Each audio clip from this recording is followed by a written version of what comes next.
guys. I know you guys normally see us on Friday. Tuesday, but we have some world travelers in the building, so we had to adjust accordingly. And I know I set this up for 2:30, but life happens. So here we are. Welcome, welcome, welcome. We are covering 90 Day Fiance, the UK version, season 2, the tell-all. I'm Linda. That's April. What else do I want to say? Housekeeping. Bottom of the screen where you can support the show. I'm very excited that the writers are getting back to work because that will help my life as well. And let's hope that the actors are shortly not that far behind. But in the meantime, Linda is So Girly everywhere you can support the show, as well as go ahead and like and subscribe. Over here at the Melanated Way, head on over to April, who is live streaming at the same time on her channel, and like and subscribe there. And I think that's all the housekeeping that I have. April, welcome back to Canada, UK, US. Not sure where you are, what you're claiming today, but welcome. Thank you very much, my liege. What up, Stevie? Long time no see. Long time no see. Is that what you say? Sometimes Stevie just doesn't say anything, but Stevie's always here. You think so? Mm-hmm. Okay, that's fair. All right, let's jump right into it. First, yes. I want to say Catherine Ryan, the host, amazing. I thought she did an amazing job. I thought she was really, really funny, and maybe I just like Brit humor, but I'm all about it. Yeah, that was a refreshing hosting thing. Agreed. So, yeah, 100%. What up, Renee? Hey, girl, hey. Overall thoughts on the tell-all? I have so many more questions I wanted to ask, but I understand that they had limited time. Maybe we could have cut out the guy who came back from last year and had more questions. Because I still don't have Rich. Okay, he's kind of interesting, but I still don't have a time frame for the baby, and I still don't understand the offhand comment somebody made about you have to be together for 5 years before you can really get. I wanted more of that. Yeah, I feel like they maybe needed so last year there was no tell-all, right? And everyone complained. This year there was a tell-all. It was an hour and a half, but I feel like they needed like a part 1 and maybe a part 2. I think that we unfortunately didn't touch on a lot of the issues that still we have questions about. And there were a lot of things that, I don't know, there were a lot of things that we could have just dug deeper. Overall, I was entertained by it, but I think that there were so many things that are left unanswered, and that I thought was unfortunate. Yeah. So Shane and Mert are the first to arrive, and then Mercy and Michael arrive, and that whole thing with Mercy, should I wait till I get to her? No, I'm just going to say now. Mercy saying, just call me whatever, is weird to me. Is it Mercy or is it Marcy? And she's like, it doesn't matter. Well, what is your actual name? Like, what does it say on your birth certificate? And what do your parents call you? Do you know what I mean? Yeah, that was weird. But is she saying it because she doesn't want to embarrass Michael because he's saying it the wrong way? Well, then say that. Say my husband, I let him call me this and this and this, and that's between us. But for everyone else, it's this. Yeah, that's kind of weird that she doesn't seem to care how it's pronounced. But hey, it's her world. We're just living in it. So they arrive, and then Iselle and Robert arrive, then Christian and Rebecca. And here's the thing, you guys. The thing with the UK version is that there's so much happening behind the scenes.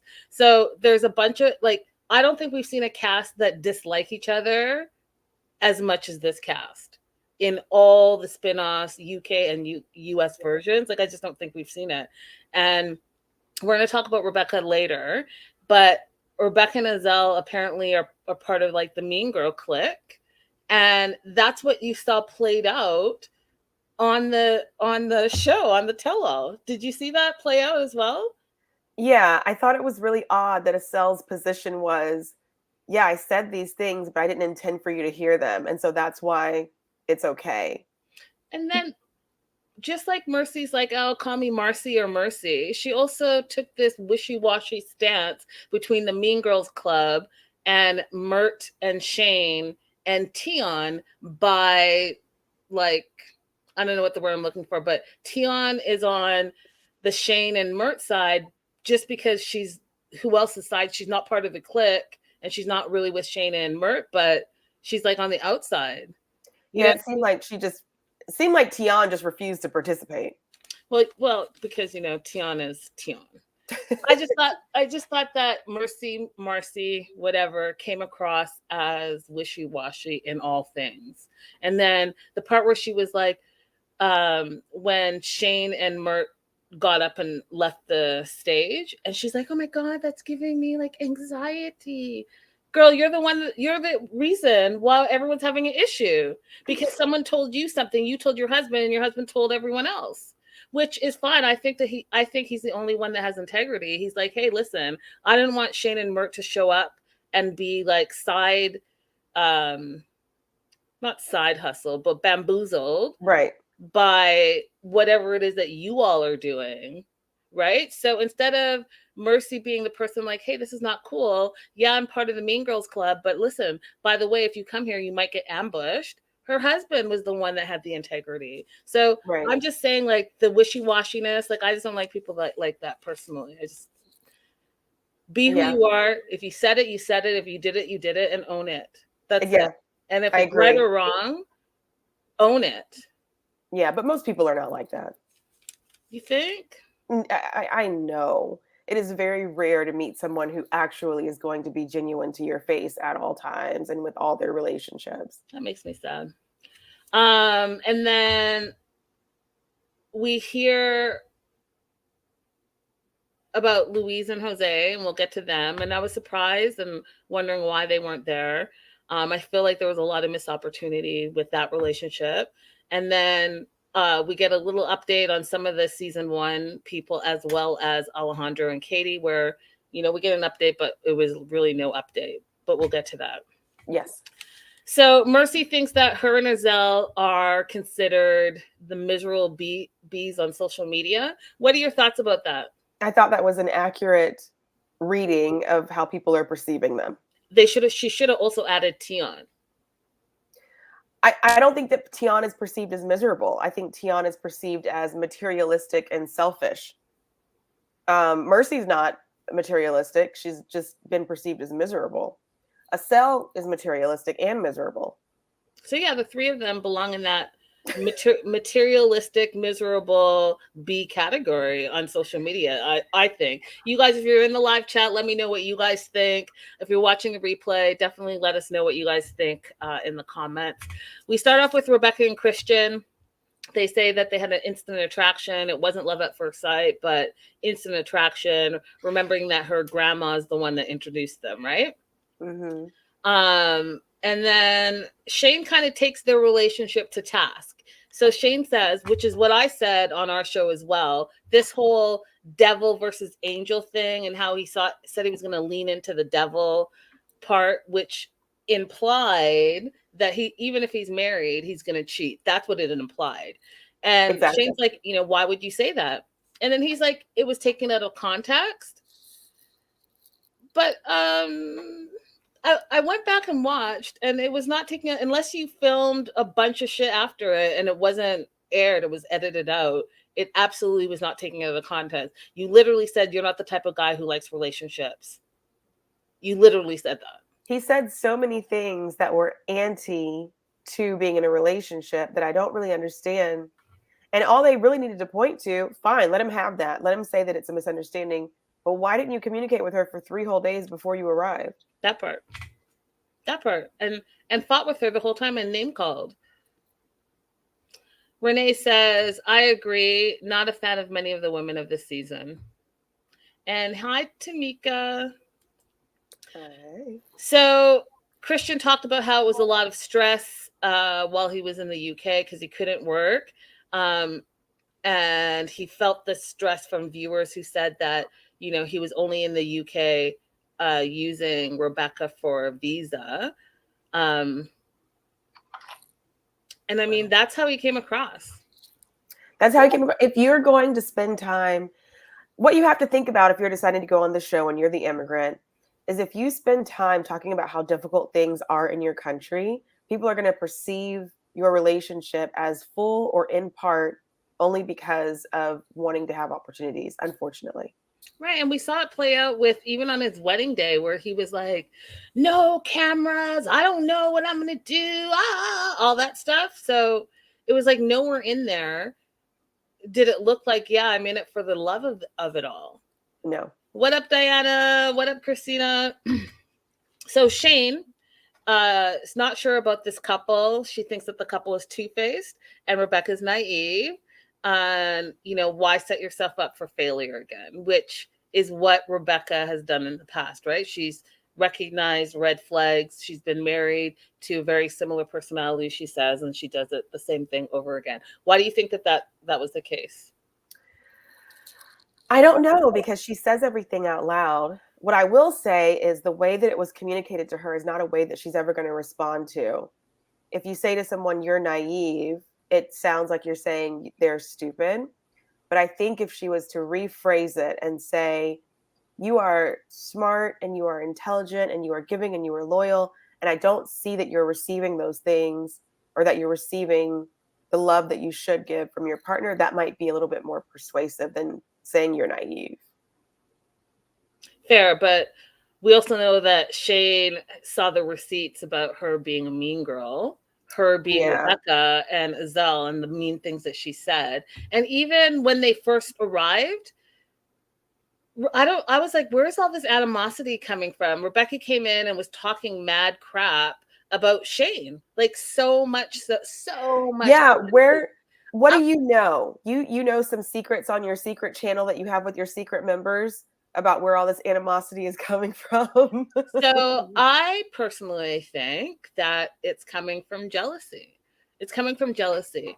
Reddit, they did a poll for season 2 about the favorite couples, and Shane and Mert flew like flying colors. They were it, period. We saw a little bit of Rebecca and Christian, but the top 2 couples, but Shane and Mert by far. If it was like 100%, I'd say like 80% said Shane and Mert, and then another 15% said Louise and Jose, and then everyone else was like in single digits. So I think it comes from that type of jealousy. You do a show for a reason. You do it for being on TV, the publicity of all, followers, all the things. You do a reality show for a reason. And I think that Rebecca thought that she was going to be maybe the breakout star of the season, and she was not. And she was not perceived that way. And they honestly didn't get as much airtime, but she also doesn't have that je ne sais quoi, right? Some people just have it and they're great TV, and Shane and Mert were great TV. I'm going to pop into the live chat really quickly. Tamika says, definitely he looks suspect with the way he was acting while he was there. Becca Haygirl says, they were so defensive of the relationship, which just makes me question it more. Christina says he totally open about it, being for gain, except with his wife. And if Rebecca was so concerned about Mert's treatment of Shane, why didn't she go directly to Shane instead of telling that other girl, Iselle?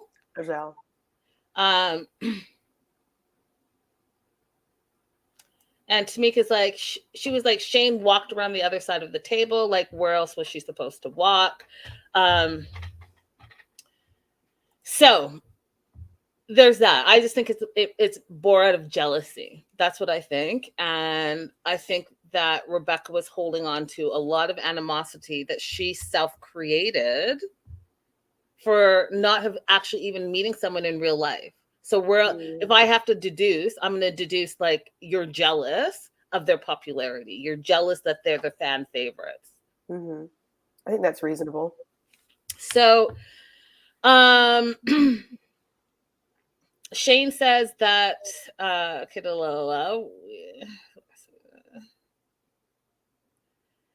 so this is when we get into what did Mert call it? The bitch club. So Shane says that Iselle's been trying to sideline and isolate herself and Mert in a group chat that they're not a part of. And then Rebecca's like, well, it's hard to like Mert. He's controlling, he's difficult to watch, and he has jealousy. And I was like, did you replay your section of the show. Because if we want to talk about controlling, your now husband was not about your belly dancing at all. He actually walked out and decided that he was never going to come back, even though he gave it lip service and said, "Oh, but I know you love it, so just do it." I don't think that's going to last long, Rebecca. Difficult to watch. You know what was difficult to watch? Him call you names. Then go to the pub, get drunk, come back and call you names. You know what was difficult to watch? You plan the wedding by yourself and him not participate. That was difficult to watch. So all the things that you're saying about Mert being difficult, I feel like maybe self-reflect and look at your own relationship and the things that are happening there. Absolutely. What up, Kitchen Skills? Everyone say hi to Kitchen Skills. I feel like you're new in the live chat. Welcome. Hey, Linda and April. I think Iselle is also a hater and was stirring the pot 100%. And not only was she stirring the pot, you guys, she acted like, I hate this. I hate when people are like, blah, blah, blah, blah, blah, blah, blah, blah, blah, talking shit about you and then can't own it and then be like, oh, what? I don't understand what's going on here. Playing dumb like she doesn't know. I don't even know. I can't believe. Stop it. Yeah, stop. You know exactly what you said. The problem is not that somebody shared what you said. The problem is that you said what you said. Because when you say something, you have to assume that everybody's going to find out about it. So the problem is what you said. Okay? The problem is what you said. Absolutely. Is jealousy normal in a relationship? Because that was a question that was asked on the tell-all. So I'm curious because you and I often don't see eye to eye. So what is your opinion on, is jealousy normal in a relationship? And guys in the live chat, feel free to pop in. I'm going to say that yes, jealousy is normal. And I'm going to agree with Iselle's partner, Robert. What's his name, Robert? Yep. And say that it matters what you do with the jealousy. So we have somebody in the live chat who I think is saying that they're I think you're saying you're polyamorous. I might be reading that wrong. And even in polyamorous relationships where you have multiple partners, there's still jealousy. You just have to decide how you're going to respond to that jealousy and also recognize that that's what you're having, because sometimes we're acting a feeling and we don't know that it's coming out of jealousy. So once you recognize that's what it is, then you can decide what you're going to do with it. Right. Stevie says, yes, of course there is. I agree with what Robert said. Being jealous and displaying it are two different things. And I think that as individuals, you have to own your jealousy and decide how you are going to react on it and behave on it. Christina says, I do get jealous because of past relationships, but I do not try to jump on my current partner when I'm feeling that way. Exactly. So displaying it and acting on it and being jealous, all different things. Girl, Rebecca, don't even get me started yet. I'm going to get to that. So Becca said she laughed out loud when Rebecca was, that's funny, Becca and Rebecca. Becca said she laughed out loud when Rebecca was an expert on all things Tanzania. But is he from Tanzania? It's Turkey. Yeah, it's Turkish. But yeah, I think Becca meant to say Turkey. Yeah. Yeah. Or Turkey. Right. As they're rebranding themselves. Not the white girl explaining Turkish life to the Turkish man. Like, come on. Based on her short period of time that she lived there and the husband who left her after 2 weeks. That part. Okay, so then they talk about this Norway girl, which I thought was a missed opportunity, right? So what's her name again? Catherine. Catherine asks Christian, do you have anything to confess about this whole Norway situation where you spent a whole day with a girl and were still in contact with her, and Rebecca saw the text and then you denied it? And he's like, no, nothing to confess. And no one questioned him on that. He could just say no, nothing to confess. And then Tian's like, well, he's on national TV. Of course he's not going to confess. That would be stupid. Well, is that all we're going to say about it? Or are we going to actually question him? Show us your cell phone receipt. Show us the text messages. What was her name? When was the last time you had contact with her? You said that you went out for drinks just that night, and then that was it. Nothing else was spoken. So then either you're lying or your wife, Rebecca, is lying. And this is something that's pretty easy to look up and verify. Where's the phone? That's it. That is it. And then here's the thing that a lot of the cast was doing that was driving me crazy. Because I was like, did you watch your season? Because we all watched and we remember. Christian said that he never had a problem with Rebecca's belly dancing. And that's not even something that could be edited the way that it was. Like, you said the things that you said, sir. You freaking got up and walked out and then said no. And even when she tried to bring you a second time in a different environment, you were too busy playing video games and you said no. So like, that's not the magic of editing. So why are we lying? And then, because we were on the subject of dancing, listen, you guys, I'm just going to say this. Tian tried to come for me on social media. And I just was not having it. I was not having it at all. And I had to shut that shit quickly. So if it seems like I'm a little bit like, Tian, I feel like I am a little bit Tian because she left a bad taste in my mouth. What did she say to me? She said, oh, do your due diligence. You better fuck off. Okay. So then Tian says that she was not jealous of David's dancing. This is my note. What? So you have Christian blatantly lying on the tell-all, and then you have Tian blatantly lying on the tell-all. Your fiance had to quit dancing altogether because you were that jealous and insecure, because you think that his cultural dance is a sexual thing that is beyond your quote unquote boundaries. But yet you're going to come on the tell-all and say that you weren't jealous of it? And that she did not give him an ultimatum. I didn't give him an ultimatum. Right, and then not telling David he can't dance. He just not allowed to be out at 3 a.m. No, you told him he could not dance. Mm-hmm. We saw it. So I like the fact that the host was like, I'm being gaslit right now. Right. I love that. You know what? Catherine, bravo. And Catherine's Canadian, by the way. She lives in the UK, but she's one of us. Mm-hmm. And so she's not putting up with the nonsense. So she's like, yeah, I feel like I'm being gaslit right now, and looks her in her face, dead faced. And Tian had nothing to say because guess what? You were gaslighting and lying on national TV. Like, you know what it made me think, and I don't want to make this political at all, but there's a specific ex-president who will say something on TV and then literally say that's fake news. And you're like, are you trying to make me act like I'm crazy, or are you just being crazy? And Tian, you're like right up that alley. Like, we watched you give him the ultimatum and tell him he literally could not do salsa, merengue, or any of his other cultural dances because you didn't feel comfortable with it. You never said anything in that conversation about the time of day that he was dancing. It was just the fact that he was dancing at all. You also said, Tian, that you did not like dancing. So for your response to this on social media to be a video of you guys dancing together, how are we supposed to know that? You said you didn't like dancing and you didn't want him to dance.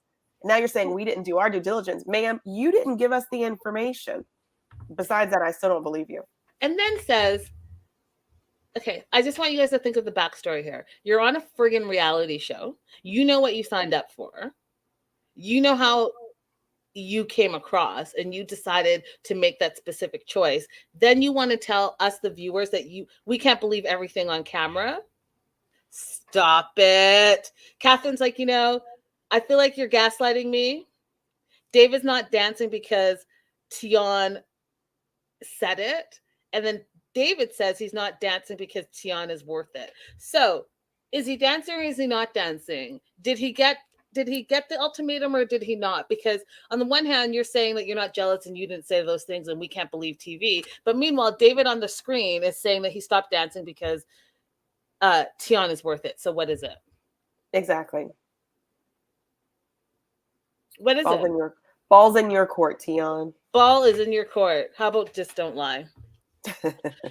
Okay, so Christian and Rebecca, we find out that his visa got approved, and so they're all good to go. Wanted to talk to you a little bit about that, April. So once the spouse of the visa approved, he's good to go. He says he is job hunting now. He's going to be able to go back to Argentina.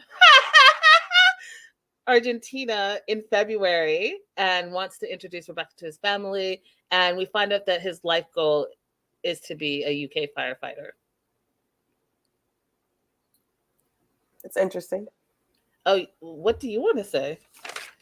Oh, I thought he was going to be a personal trainer. Or I might have him mixed up with somebody else, but I thought he was a personal trainer at home. So I thought it was interesting that he was choosing to be a firefighter. I thought he'd be like, most people want to be their own business person, have their own, I saw him as somebody like having his own gym, blah, blah, blah, whatever. But he can do whatever he wants to. It's interesting. Yeah. I did want to ask someone who's more familiar with UK stuff. There is a 5-year rule in the UK when you get a sponsorship by Visa, where you have to remain in that relationship for 5 years. And I was wondering if it's the same thing as our change of conditions in the US. So in the US, you get a conditional residency if it's based on a marriage that's less than 2 years long. And then if you are still married when you reach that 2-year mark, you can apply for a 10-year residency. Mm-hmm. And so I was wondering if the 5-year rule in the UK is the same thing or along the same, but I didn't have enough time to completely research it. So somebody here might know. Oh, someone will know. Our little group here, our little followers here, they have their business. And so if it's not in the live chat, someone I'm sure will put it in the comments. Let's move on to Michael and Mercy/Marcy, who is, AKA call me whatever. Yes, Mercy, I love you still. Do you? You didn't love her last week. I was really surprised that nobody was irate with her for being late. Kitchen skills coming with the drama. He's going to be married to her for 5 years and 1 day, if that's the case. Okay, sorry. What did you say? What did I say? You said you yes. You love Mercy. I do, but I had an issue with the timeliness, and I was really surprised that everybody was basically kind of like on her side with he should have been more complimentary to her while she was getting dressed. And even he was like, well, it's my fault. I shouldn't have been rushing her. She was on Kenya time, which I asked you if I was like, were we dealing with a cultural issue here? I don't know. But I was surprised. Nobody was like, she should have been on time. That's all. I feel like this is a missed opportunity as well. I feel like no one was taken to task. And you know what? I will say this. Catherine did say everyone was generally polite because no one was really taken to task. So she's missed call me whatever. And they show her freak out in the car because she was not complimented on her wedding day. They talked, and I think, the Tinder swindler, Stevie says. She was known for the fake memes, the swindler online. And, they talked a little bit about that. And she's the one that said that she would go online with different names and like just keep swiping because it was entertaining her and that she was bored. And I was like, did she not say that? Did I not hear her say that? And did I not watch that? Right. So being asked, like, are you like a faker? And you'd be like, no, what are you talking about? I never did that. I'm like, well, then I'm going to need you to clarify because you literally said that you weren't expecting to meet anyone, like, seriously. You were literally just doing it to entertain yourself. Yeah. So, like, right, Tamika says you definitely heard that, Linda. So then why are we not asking her about that? And why is she acting like she's confused that she is being questioned about her intentions?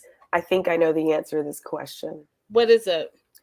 As a former swiper. Y'all, I won't put her under the bus, but I'll just say epic. We all need to learn from April. Epic. Her 30 days of epic dating. If you don't know about it, go ahead and ask her. So I think the difference for her was that she is swiping and entertaining herself. She's still herself, even though she's using a different name. She's not trying to get something from these people that she's swiping on as entertainment. It's just like entertainment is in talking, not entertainment as in trying to obtain money or something else. How do you know that? I don't know. I think if she was trying to get money from people, she wouldn't have been like, oh, it's entertainment. I think she would have been more like methodical about it. You see, when I was on my journey, I had a notebook and I kept a record of who I had contact with. Because if you're going to swindle, you need records, okay? Are you going to go on international TV and admit that you're a swindler in front of your African parents? Or are you going to just be like, no, I was just doing it for entertainment? See, I think if she was lying, she would have never told us that. She never had to tell us that she was just swiping for fun. She could have come on TV and said, I was wanting to date, I was swiping, and I found Michael, right?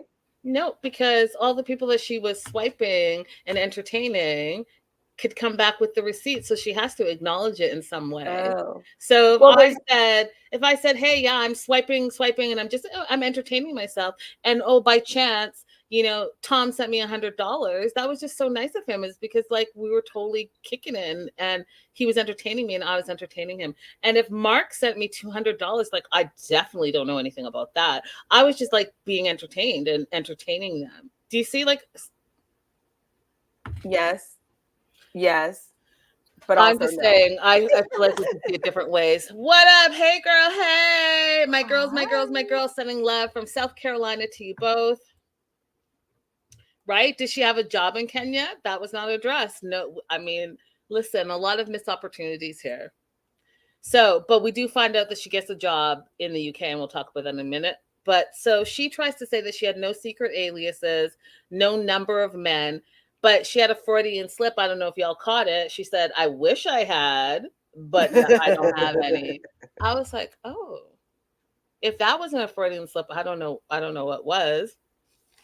And then Catherine is hilarious. Catherine's like, I'm going to invite Thomas to the stage.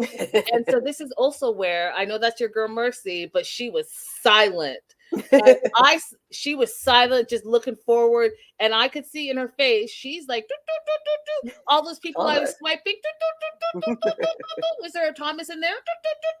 Was there a Thomas that sent me money? What did I say my name was with Thomas? Am I going to recognize it? Like, stop it. Just stop it, April. I know she's your girl, but y'all, right? Thank you. That was really funny that she chose to do that. Panic look. So on the flip side, Christian doesn't believe Mercy, and he thinks that she still like could be a swindler. And Christian was the wrong person to ask, because I don't care about his opinion. True. But I'm just saying, from a viewer perspective, that was like guilt, and quickly like, let me get my shit together real quick. Let me think of what I'm going to say if this Thomas pops out and I recognize him and he recognizes me. Hey, C. Cruz. Hey, girl. Hey. And then the whole dowry thing. I'm still like irritated by that whole, like, y'all had a fake wedding, and that's the first time a lot of people saw anything about Kenya, and then you made it a fake wedding, but you didn't say it was a fake wedding. And then now you're saying the dowry depends on the family. And so that also makes you look like a little sketch, right? Because if it depends on the family, then why did you act like there were certain things that you were missing? Sounds to me like you guys added some things that you wanted. If what you're saying is true, if it depends on the family said this, and then you tell, oh, Michael, by the way, you need an extra X amount of dollars because I forgot these things. Sounds a little fishy to me. It does. Because a dowry sounds fishy to me. Well, she said that there was like a page that she forgot to tell him. How? So Christian thinks that Mercy is using Michael. And what I think is funny is that, what's the saying? Because I'm terrible at it, but that's like calling the kettle black. Because I was going to say game recognized game. Game recognizes game. That part. You want to talk about someone using someone, you recognize it. Maybe you are the expert because you see in her what you indeed are doing yourself. And time will tell. Time will absolutely tell. I do think theirs is a little different though, because she could be pretending, but the body language indicates to me that she does care about him. Even if she's using him, she still cares about him too. Whereas I don't see that with Christian and Rebecca. You know what? I'm just saying. Mm-hmm. Ryan, were they legally married in Kenya? No, it was a fake wedding, Ryan. They didn't actually get married until they got to the UK. So they were not legally married in Kenya. We find out that Mercy is finally getting out, making friends. She plans to travel with Michael. They want to save for her home and maybe have kids in the future. And she's working at KFC, and they showed some photos of her at her little job at KFC, which I think is fantastic. Yeah, I'm glad that she's out making friends and things are going well. So I'm glad that look she forward to seeing finally more. I'm glad that she finally heard what I was trying to say. Go ahead and take responsibility for yourself as a grown ass woman and get out there and make friends and get a job and go to the gym and do all the things on your own. And don't expect your husband to be like, hey, I'm going to hold your hand and take you all over the place. Especially after we found out that he like showed her the bus routes, he showed her the gym, he showed her all the things, and she just wasn't trying to do it. So I'm glad that she pulled up her big girl pants and is out there, because guess what? She's happier. Yeah. Getting a job will help with making friends, absolutely, and I think that's exactly what's going on, and that's why she's feeling happier. And so, you know, I wish them well. Moving on to Jose and Louise. Okay. So, Same, Christina. Sorry, Christina said she liked Michael even more after the tell-all, and I did too. I did too. I think he's a stand-up type of guy. I think that he says exactly what he means and he stands by it. And I can't say that for his wife, though. And I can't say that for a lot of the other cast members. But Michael, I did like. I feel like I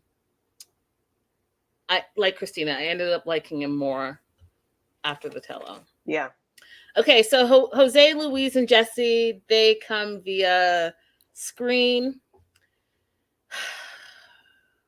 I really want to know why they weren't in studio.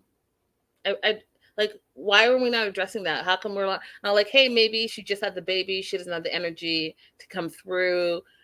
I mean, I need to know. It's filmed in the UK and you guys are in the UK and you guys couldn't make it to studio. Like, what was that? But they show up on screen and we find out that Jose made it back to the UK and they're together. But when they asked April about, so are you on the spousal visa? His answer was weird. He's like, now I'm going to be able to come and go and come and go. Yeah, I didn't understand. That doesn't sound like a spousal visa. Right? So I'm not, it wasn't computing to me, but we've had questions all along about what exactly they're doing. My question was, even if they're appearing via video, why couldn't they appear the entire time? Yeah. Because I would have been interested to hear their perception on the other couples as well. Yeah, it was weird. This whole thing was weird, right? It was very like, are you part of this season? Or are you guys not part of this season? Because like I said at the top of the show, besides Shane and Mert, this was the second most popular couple.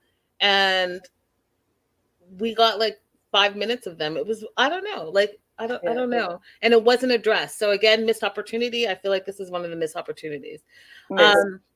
They had their baby. They're happy. We know that it was a boy just because we saw in our show, right, on social media that they spoiled that already when they did their gender reveal.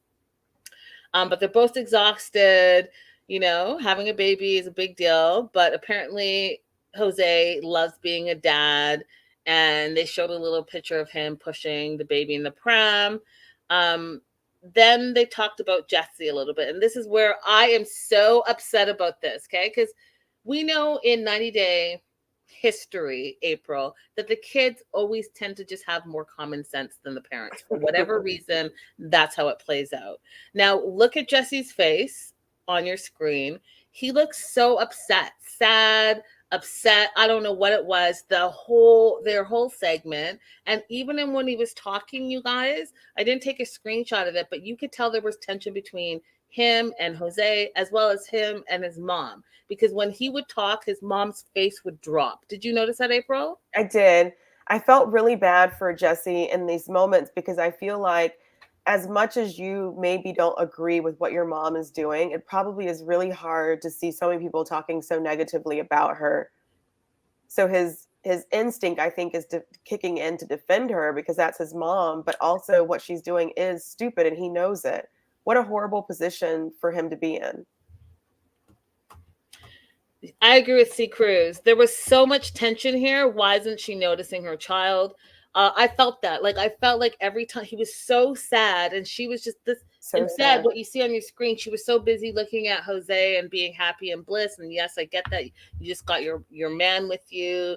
You're recently married. You guys just had a new baby. I get that. But you even told us it used to be just you and Jesse.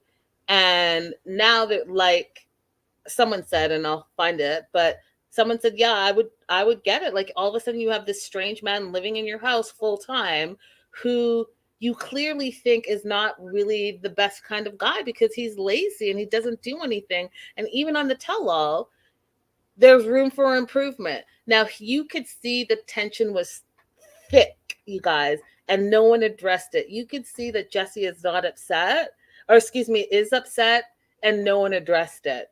However, like April said, when someone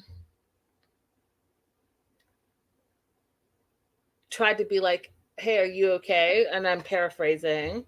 He immediately stood up for his mom. He's like, no, we talked about it and she knows my boundaries and all of that stuff. And then he went back to sad face again. Yeah, none of this takes away from the fact that he is the only person employed in that home. Yeah. He's the only employed person in that home. And so this is falling on him. Where Jose falls short, it falls on him.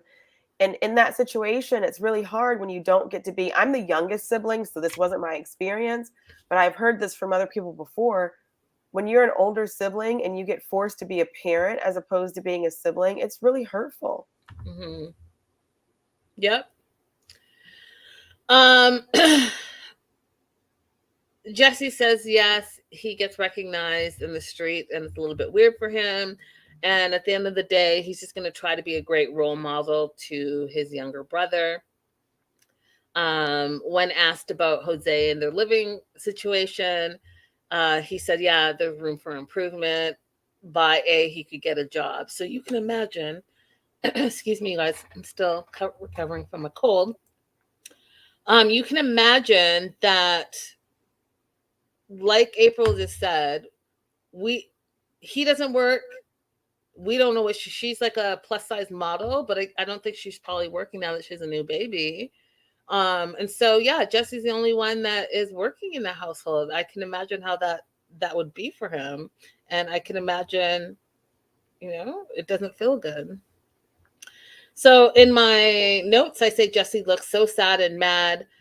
Christian even notices. Did you see that when Christian noticed? Like, he was like, look at his face. Yeah. And then Mercy's Michael, feels like it was way too quick for them to have a child. And he made some really great points, you guys. He's like, it was way too quick. You guys barely know each other. None of y'all are working. How are you going to support this new baby if you guys can't even support yourselves? But then Christian thinks that it's okay that they had a baby really quick because it's now or never because she's not getting any younger. Any thoughts on that, April? I mean, Christian is correct. She's not getting any younger, but that doesn't mean have a baby without having a stable environment. That just means you don't get to have a baby. Because guess what? You had all the years before that to put yourself in a position or to choose a partner who was already in a position to be able to support you. It does not mean burden your child that's already here living. That's interesting. Tamika says, I can't understand Jesse's anger, especially if he's the one taking care of the household. He should move out, but I know he's concerned about his mother and new baby. I mean, that's a really hard position because if he moves out, what happens to his mom? And I also think, Tamika, like, he has a right to feel angry or sad or disappointed because, like April said, that's his mom. And just like Louise said, it was him and her against the world his whole life. So that's his mom. He's going to feel protective. He's going to feel like you rushed into things and this might explode in your face. And he's just feeling very protective of his mom. So, I mean, I can understand the anger, especially if you have this dude that came all across the world and thinks he's an international rap star, but only has one song. And the song is, neither here nor there, but he doesn't work. He doesn't contribute. And now they have another mouth to feed. So I would feel frustration. I'd probably feel some sadness, and I probably feel some anger. Like, because if your husband's not going to do it because he's not working and he's focused on his rap career, and now I have a brother, I'm not going to let my brother just sit around and not be cared for and taken care of. Right? I'm going to feel that responsibility. I will say that if it continues, she does run the risk of Jesse just abandoning them. Tamika just let me have a whole TED talk on her, and she's like, I meant I can understand, not can't. Tamika. Yeah, I feel sorry for him, because when you see someone start a family over fresh, when they already have a child that's existing, there's just a lot of complicated feelings that come from that for the older child. Yep. And in this case, it's compounded by the fact that she is not financially, mentally ready, and she does not have a good partner. Facts. I'm not saying Jose's not a good person, but he's clearly not a good partner in this moment. My bad, Linda, angry typing. That's My okay. bad, Tamika. I was like, let me tell Tamika what I really think. Her and I have been on the same page up until this moment, and she doesn't know that I can go off on a tangent. So let me be nice about it. Okay. Shane again is the only one that says, hey, Jesse doesn't look happy. And then my note is, why don't we ask more about that? I feel like, again, I'm going to continue to say there were a lot of missed opportunities here. I understand that they only had an hour and a half, but like, make part 2, because you guys already fumbled the ball in season 1, series 1, where you didn't have a tell-all at all. And then now you have a tell-all to make it right. And you had a great host. She was really entertaining, super funny to me, at least. But then you ran out of time where you weren't able to spend enough time on each of the couples.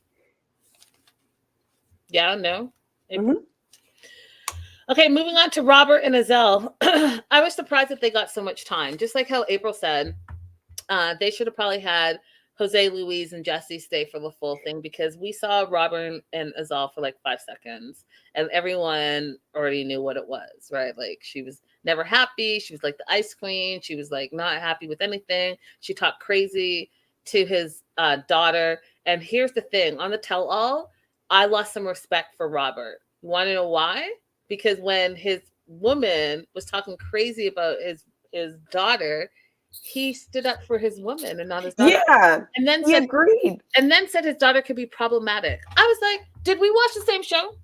This 16-year-old was anything but problematic. What she was a 16-year-old with concerns, and she brought her concerns to her dad. And if you guys have followed April and I throughout this whole recap and review, you know that we're standing up for the kid. We're going to tell you, listen to what your child is saying. Some of y'all, parents, sorry, not sorry, you missed the mark. You want your teenager to talk to you. They start talking to you, and you're not listening. Yeah, some of you are horrible parents. And Robert, you are not listening. And for you to come on the tell-all and defend Iselle, who's not even your fiance yet, over your child, and tell the world that your child is problematic sometimes, shame on you.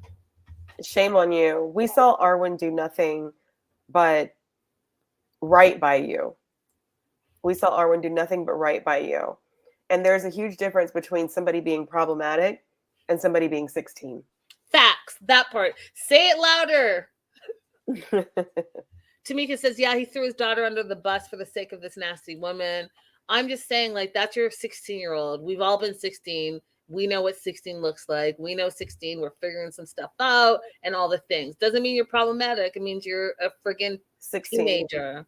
But the idea that she would say something about how she wants to have kids and she doesn't want Arwen in the house, that is extreme. Oh, guys, you listen. I'm telling you, lost respect for Robert 100%. So the first thing is something was up with his hand. I don't know if he broke his hand or whatever, but I wanted to know why he had like that soft cast on. Mert and Shane think that Robert and Iselle have no chance. Shane also thinks that Iselle is two-faced, and so she's not clapping for her. Now, let me see if I can find this because it was hilarious to me. Hold on. Oh, yeah, here it is. Found it. Is that face Shane made? Yeah. So this. Is there anything that you'd like to say to Robert before we move on? I love you. I like you. Beautiful love story is melting. What a beautiful love story is melting. One more time, just because it just really, truly made me happy. Is there anything that you'd like to say to Robert before we move on? I love you. I like you. Beautiful love story is melting. Beautiful love story is melting. So when I talk about how Shane is like great TV, she's great TV, great TV, and that meme right there is just like a small tidbit, and that's why they kept referring back to Shane, because Shane will speak her mind as well as she's great TV. So Shane says that she just feels like Iselle is two-faced and that she's not going to be clapping for her, which she didn't. And Shane goes on to like, finally she's smiling. So Iselle gets to the couch with Robert and she smiles. And it was kind of shocking because we have not seen her smile this entire season. So it was shocking. Like, Shane was correct. Robert says to the audience that they're still together once asked by Catherine, and yet he also throws in, but there's no proposal. Now, what were your thoughts on that? Because I feel like that was a dig towards Iselle. I think it was a dig towards Iselle because he had said earlier that he was withholding the proposal until she stopped making comments about his house. There was something that she was, or moving. It was about moving away from his mom. Yeah. So I thought that was in reference to that. Yeah, yeah. I feel like it was a dig like, hey, listen, we're still together, but we're not engaged. Right. The host tells Iselle that, she comes across as cold, but she loved it, and that she loved Iselle, and that she really just enjoyed their little small segment. I was surprised by that. I think the thing is, Iselle is being honest about what she wants.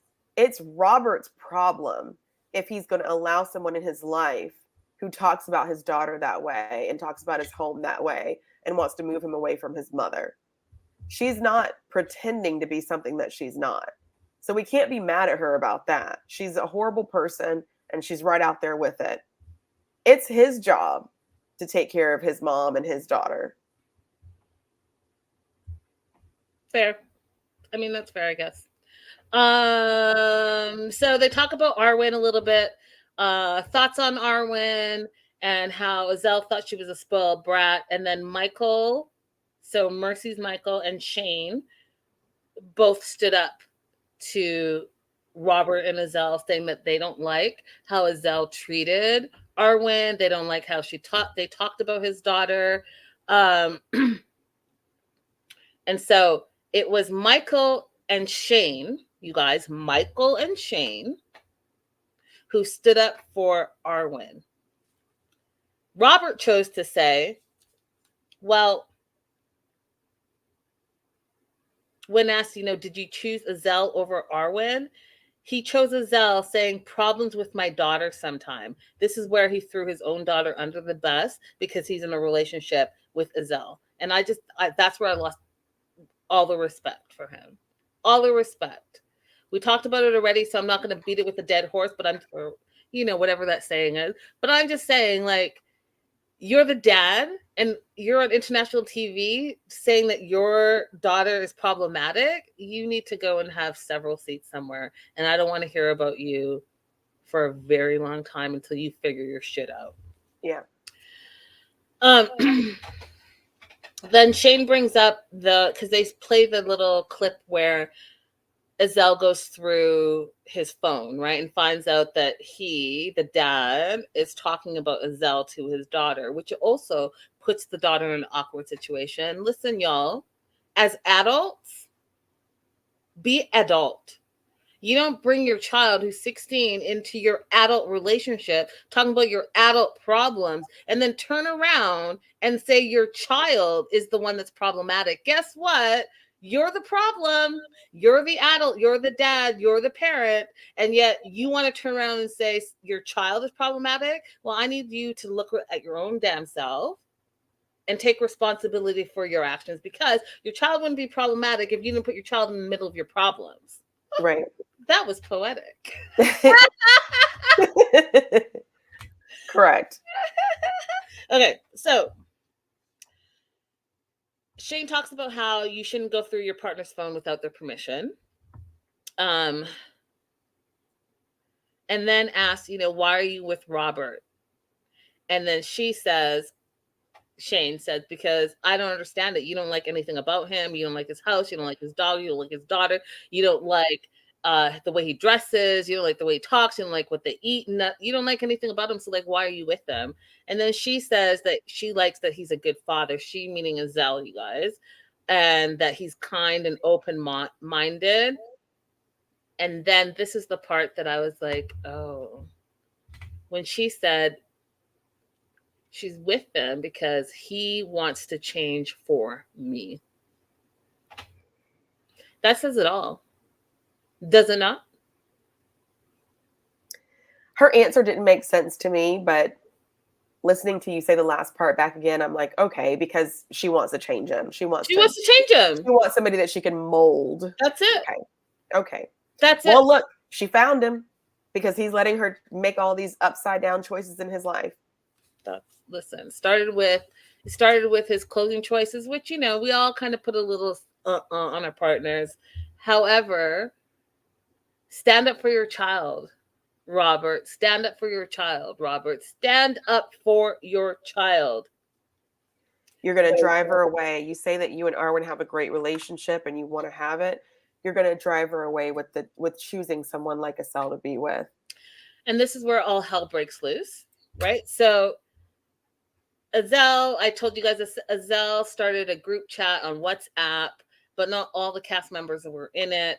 Mercy was in it, and Rebecca was in it.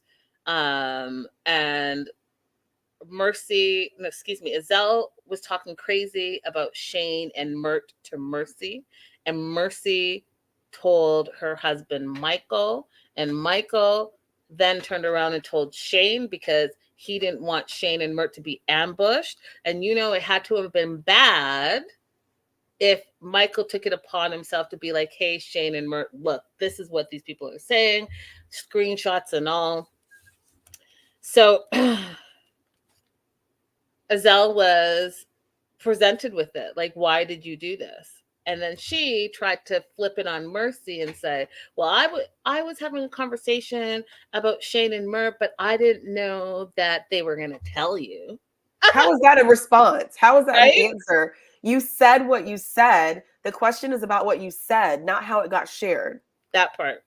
And then Mert says, why are you causing drama? And why are you making, quote, a bitch team? And I died of laughter because that's hilarious. Because it is.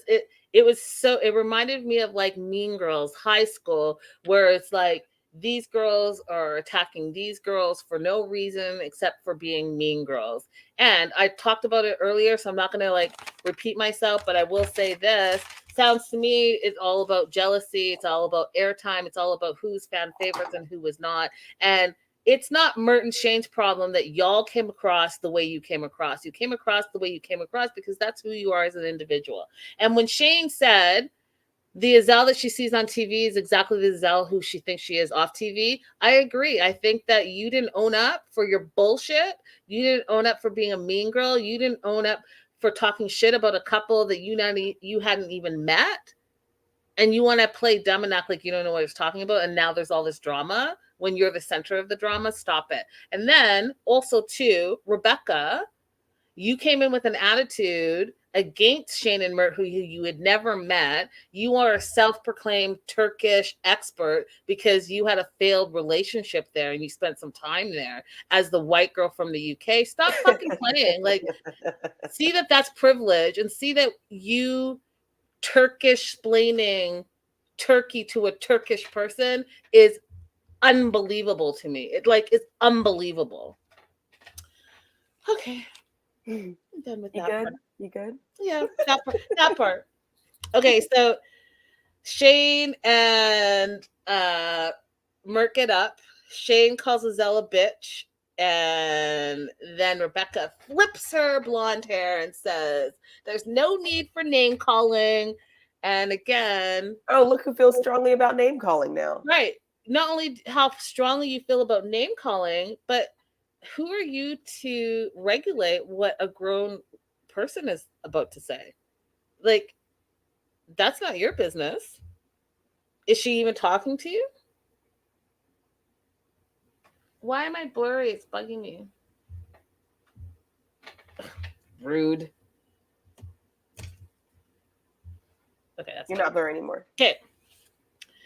So then Rebecca goes on to say that she's not going to stand for poor behavior. And then Robert jumps in and says that Shane and Mert both have anger issues. He felt sorry for Shane at first because he thought it was only Mert that had anger issues, but now he's seeing that they both have anger issues. And then Shane says that Robert, is two-faced, and that Iselle is an evil dictator. There's so much going on. So, long story short, if you guys hadn't figured it out, there's Team Rebecca and Christian, Iselle and Robert, and then Mercy. Her husband Michael is not in the group. Outside of the group, they're against Shane and Mert. Okay. And Michael is like Switzerland. And then Dawn is in a group of herself because she refused to participate. That I don't even think that that's what it is. She wasn't invited to the party because she in herself is problematic and no one was really trying to befriend her. You can even see in the tell-all that no one was really trying to befriend her. She was her own entity. Yeah, she's an island all on her own. Island on her own because she thinks she's better than everyone else. And when you think that, no one can relate to it. Okay. I did like the fact that they brought up some of the previous cast members. However, again, I feel like there's some missed opportunities because we didn't learn anything. So they talked about Katie and Alejandro, who we did see on series 2 for a few episodes. They showed the storm on their wedding, the lights going out. They showed that they did get married, but then it didn't work out. They went their separate ways. And that's all. We didn't learn why it didn't work out. We didn't learn if the marriage got annulled. We didn't learn anything. All we found out, we just got the video that we've all seen where Katie is crying in her car saying that they're no longer together and it's hard to talk about. They reached out to Alejandro, but he never went back or never got back to them. Missed opportunity. We're invested, right, for 2 seasons now in the fan favorite of series 1. Katie and Alejandro were the fan favorites, and so we're truly invested, and then all we find out is they're no longer together, and that's it. Does this also mean that they had bad contracts written? Like, why wouldn't they be obligated to participate in the tell-all? That part.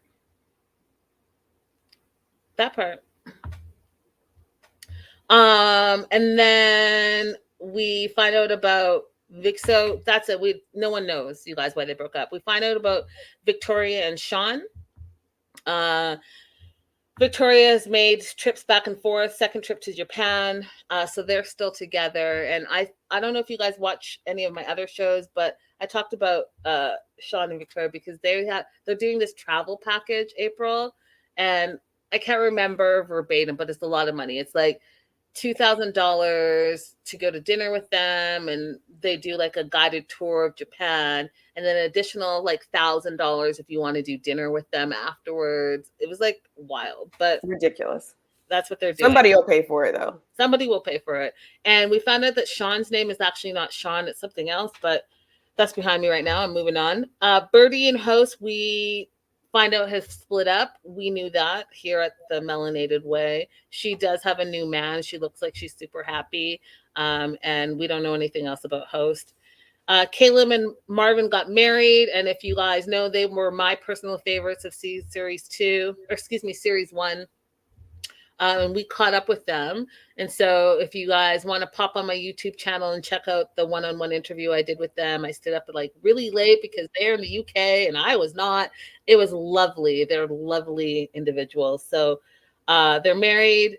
Caleb is eventually going to move to Seychelles and be with his husband, but they're maintaining a wonderful, beautiful relationship.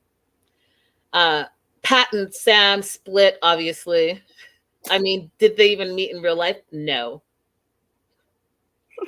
That wasn't said on the tell-all. I'm just telling you from what I know. They never even met in real life, so stop playing. And then I thought it was weird that Sam and Christine are still together, but the way Catherine said it, it was like, do they have bad blood with production? Because she said, as far as we know, yes. Sean and Christine are still together. Like they must have no obligations to speak to production and they don't want to, so they're done with it. But there's a story there, missed opportunity. The way that she said it sounds to me like there was a problem with production somewhere. And I don't know if you guys see Christine on social media at all, but sometimes she throws a lot out there and she speaks her mind. And so I wouldn't be surprised if she said something that production was like, oh, we're not effing with them anymore. Okay, so we had 2 in-person surprises. Emma and Richard from series 1. Richard and Kathleen are no longer together. He says he's only there at the tell-all for the drama. They showed the part where he talked about what wife stands for, and I got re-cringed out and re-upset about that whole situation. You guys remember what he said wife stands for? Washing, ironing, effing, etc. Look at April's face. So he goes on to say that Kathleen broke up with him, that he embarrassed her. She's conservative and hit between his loud mouth and rocking out with his out all the things. She was not having it, so she broke up with him. Emma and Hussein surprisingly are still together. They had a honeymoon in March of this year, but she hasn't seen him since. And he also doesn't want to move to the UK, and she's having to coax him into doing that. They started the visa process, and they're waiting for that. I'm gonna tell you this right now. It's not gonna work out for these two. It's gonna work out in her head because she's making it work out in her head. March. Listen, you better. How long is that flight? You better go ahead and make that annulment happen. Kitchen skills. Emma probably still hasn't consummated that marriage. Listen, you better. He probably told her that. He told her that Ramadan lie. I can't kiss you because it's Ramadan. Right. Danielle and Hussein. No, Muhammad Hussein are the same person. It's Ramadan all year long. I'm not meaning to be disrespectful to anyone. I'm just saying, like, the excuses that they use are ridiculous. So that's it with them. I did want to say, so Richard asked Mercy if she loves Michael for real, because he notices that she's hanging on to him for dear life. And I will say this, she's hanging on to him for dear life because she's wishy-washy and all the drama that happened, and she's like part of the center of it, and she didn't take responsibility for being a blabbermouth. She's holding on to her husband. I just feel, you know what? What's the saying, April? If you don't stand for anything, you stand for nothing at all. Or you'll fall for anything. Yeah, I'm not into it. Yeah. Ryan, that doesn't even make sense. Since he doesn't want to come to the UK, but they're applying for the visa, make it make sense, girl. Ryan, I will make it make sense for you. He is doing whatever is necessary for him to get his monthly stipend. That part. Okay, so I feel like I'm running out of time. Okay, so Richard questions Mercy, and that was a hot mess. He's asked by Kathleen. Am I saying it right? Catherine. the host, whether he's dating again. And he says, because he's an international dater, the world is his oyster. So he has so many options. I don't believe him. I don't think he's dating anyone, but that's what he said. This was a picture that Richard posted. I screenshot it from Reddit. Apparently, this is like the after party. And you could see who's with whom at the after party. And then what's interesting, you guys, and I don't know if I have enough time to share it all with you. I'm going to try though. Okay. So he says, and I'm going to go on this page, so you guys might not see me as big, but he says, I'll read some of it. So like everyone else, I watch as a viewer. None of us get any inside information, and I've not even met any cast members from season 1. When watching as a viewer, it's customary for me to think, who would I like to go out for a drink with? And right from the start, it was Mike and Shane. Shane because she knows how to party, and Mike because Mike's a lad. So I knew both of these people, I would really enjoy their company, and they did not disappoint. Prior to me going on stage, which was right at the end of the day, I saw nothing of what had gone on before and wasn't part of the season 2 group chats. If screenshots were taken, I'd love to see what exactly was said. Same, Richard, same. I didn't even realize there was a split in the group. It didn't really seem like picking sides for me. It was just who I want to drink with. I love some drama, but don't and won't be piggy in the middle. So cleaning up my closet with you effers.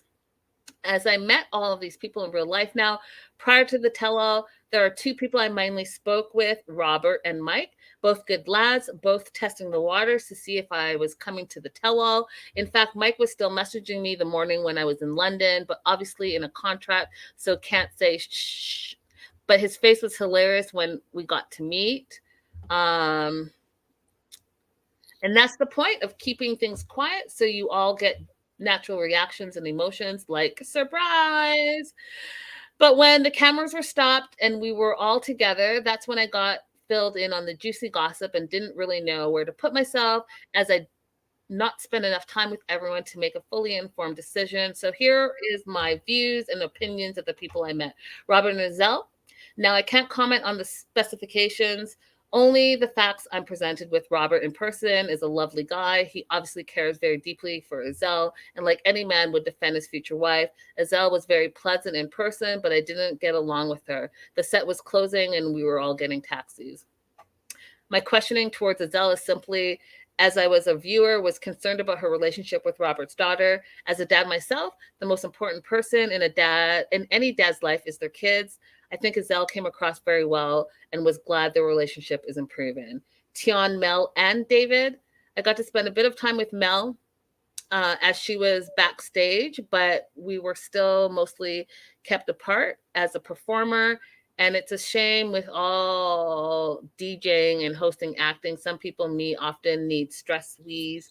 I feel lucky it was not a stress poop as others get. But when I went downstairs, me and someone chatted. Mel's a really nice woman, mature, and a mama bear.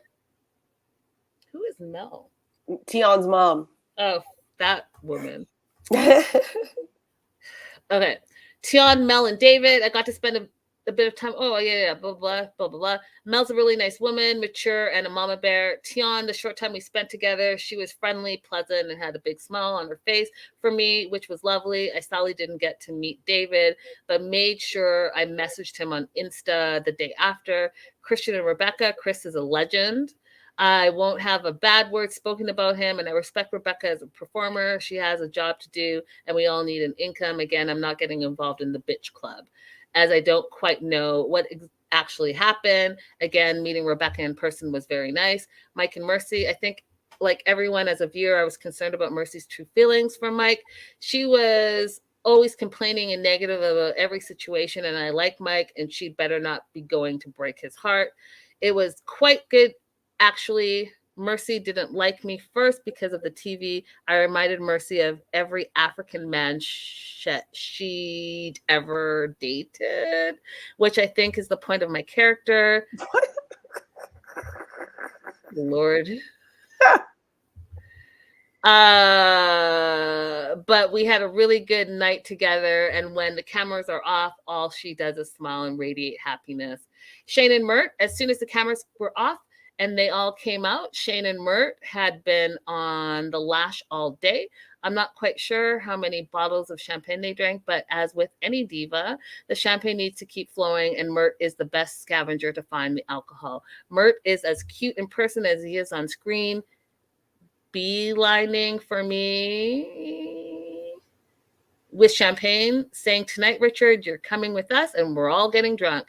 Shane also isn't a letdown in person either. She's funny as F and would drink me under the table. I find that super hard to believe. For those of you who didn't recognize my love language from the show Acts of Service, yeah, I didn't. Okay. He has a love language? Apparently acts of service, and just saw chauvinistic stuff like bringing me food or drink. I have not asked for it. We're going to be great mates because I really appreciate the kindness and makes my heart flutter. Me, Mert, and Shane got the same taxi, and poor Mert was sat in the middle. I definitely squished him. I'll leave it at that. So yeah, there was a big party afterwards, and we can see where the alignments were. Okay, so let's talk about Tian and Mel, Tian's mom. What were your thoughts on this before I jump in? I don't like them. They're hard to like. And I can see where Tian gets it from, because her mom is delusional, in my opinion. And her mom created a monster and then continues to allow that poor behavior. Listen, y'all are about to get a shock of your life. That's all I'm saying. And acting like you're highfalutin, and meanwhile, like, council house, stop it. We find out that David's visa was rejected. And I guess they thought he was going to overstay his visa. I don't know how often that happens, April. I actually don't understand that for his circumstances, the ones that we know about. We know that he has a good job. We know that he has savings. So I'm not sure what would make him a better candidate for a visitor's visa. Right. So they're going to wait for the spousal visa and do it that way. And then Mel comes out. She says she's a protective mom. She would go to any length, including going to prison for her daughter, which I thought was a really interesting analogy. Like, not like, hey, I would die for my daughter. Like, I would go to prison for my daughter, which, yeah. When she answered the question, I was like, I don't think we had to go that far. That part. Then the reason you went that way, that far, is because that's who you are as an individual. Like, y'all are like, you're trying to act highfalutin, but, you know, I don't want to say GHETTO, but like, the shoe fits. So she talks about her daughter as a princess, and she feels like her princess daughter's complaining behavior is justified, and she's proud of her daughter. She's a proud mom. And David says that Tian is actually a lovely person and he loves her. Of course, because David is a lovely person and he only sees everything with these rose-colored glasses. He loves on everyone, and I don't think he has a bad bone in his body. And Tian's lucky to even have him, because all his eyes are on her, and he doesn't see all of her terrible behaviors and attitude. He just like loves her that much, which, you know, I guess that's what we all would want, right? I guess.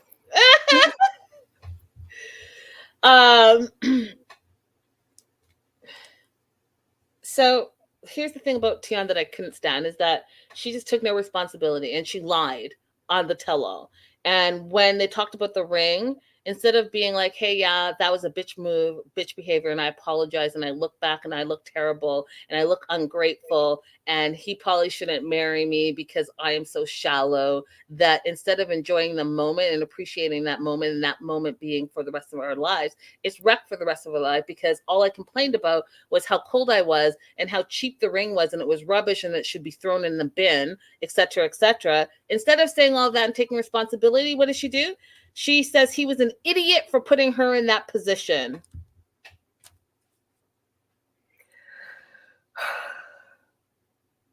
stop it. You stop. Just.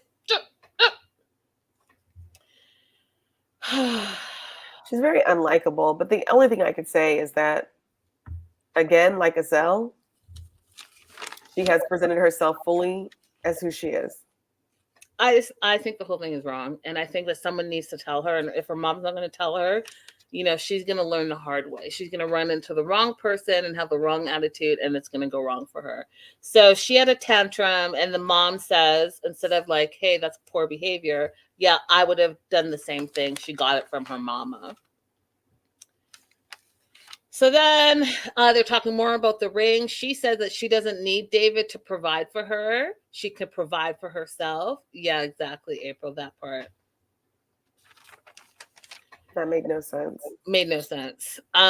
He spent half of his savings, a lot of his savings, some of his savings on her new ring. And so much so that he had to move back in with his grandma so he can continue to start to save again and replenish the money that he spent on the ring that she wanted. So how's that setting them up for a successful future if that's the decision-making process on finances? Make it make sense. Shane says that David knows what he signed up for, and I guess that's what we're all thinking, because why else would he be making these type of decisions, right? Right. Like it doesn't make sense to me at all.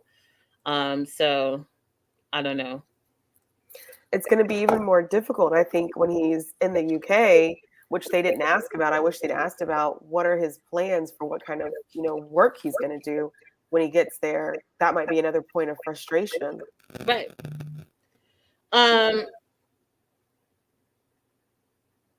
So spousal visa. Chuck says hopefully going to be married soon. I was like, hopefully. Why am I echoing? Are you echoing? Yeah. Okay, now I'm not. Oh, that was weird. C. Cruz says there's a difference of having a sense of self and self-esteem and being a brat. Facts. And Tamika's mad that he had to give up his apartment to buy a second ring. Well, yep. Okay, Shane and Mert, last couple to get on the couch. Rebecca is super rude and says she's bored of them. And again, I don't know where all her hostility is coming from, but she had it from the moment she was backstage. Shane and Mert admitted that they had some problems, but the problems are fixed now and it's all behind them. I think that they really are the only couple that has shown their ups and downs and successfully walked down the aisle. Robert thinks that Mert has anger issues, and so does Shane. We talked a little bit about that. Rebecca says, this is where she was explaining Turkish behavior. Rebecca says it's cultural. Turkish people are hot-headed. And then she turns and tells them she's not a bitch, she promises. And that whole thing was just weird. It was weird. Like, you've been bitchy from jump, and then now you're going to turn around and say that you're not a bitch. Like, that is definitely two-faced, in my opinion. Mert says he's been in the UK for 7 months, and he's still learning about UK culture. He's still, taking it all in. And then they talked about his behavior on the show. Michael says, he's probably frustrated, especially on Shane's birthday when he made her cry, that he couldn't be there. And that's part of the frustration he was feeling being abroad. You have some thoughts. Go. I thought it was interesting that he brought that up. Maybe that is part of the perspective, but in that case, just plan what you're going to do for her birthday when you are together. Right. Don't ruin her current birthday. Yeah. Becca says, I really think it's possible Rebecca is homophobic, transphobic, in addition to being jealous. Ryan says Rebecca is just jealous because her Turkish husband left her, unlike Shane's, and her current marriage is also shaky. If they would tell us what's in the messages, maybe that is a part of it. But right now, I read some things, you guys. So there was something that was said that had to have been terrible that they bleeped out on the tell-all, and that's what made Shane and Mert get up, and that's what made Shane call them a bitch. And so there's something that went on. So there's something serious enough that went on. And so I don't know, Becca, if you're right, but you could maybe, because I don't have time to show you guys, and maybe we'll do like a part 2, but Rebecca has done some really shitty things to Shane online, including doing like these caricature faces, allegedly, of what Shane looks like heavy makeup, all this stuff. So there was a lot of bullying going on, allegedly, and I have the receipts and I talked about it. And if I had more time today, I would talk about it, but I will say this. Since the tell-all, Rebecca has been getting a lot of backlash, a ton of backlash. People didn't like her behavior. People didn't like how she mean girled. They didn't like the the bitch team that was formed against Mert and Shane.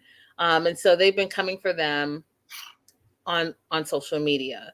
And Shane had something to say about it, and I'll pop it up. Shane said, guys, can everyone please leave Rebecca alone now? Yes, me and her don't see eye to eye, and we'll never be friends, but the amount of hate she is getting is crazy, and I don't condone any of it.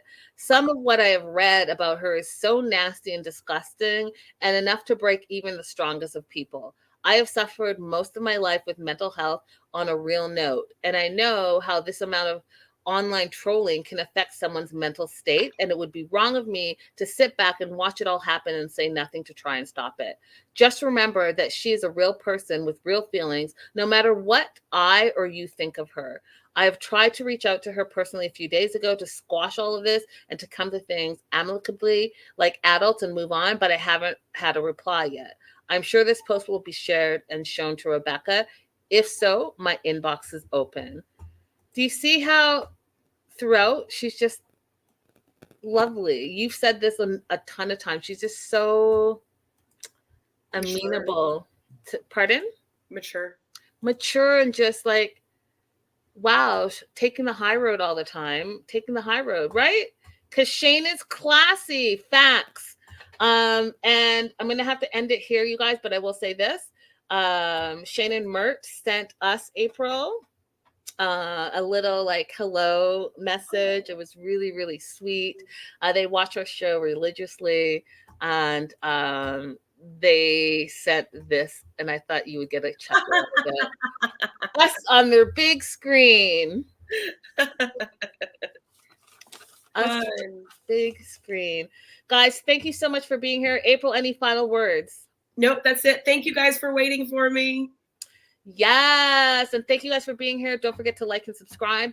And April and I will be back. We haven't figured out what show we're going to do next, but we will be back because I know that you guys love us together, the yin and the yang of it all. And we'll see you guys soon. Bye for now. Bye-bye.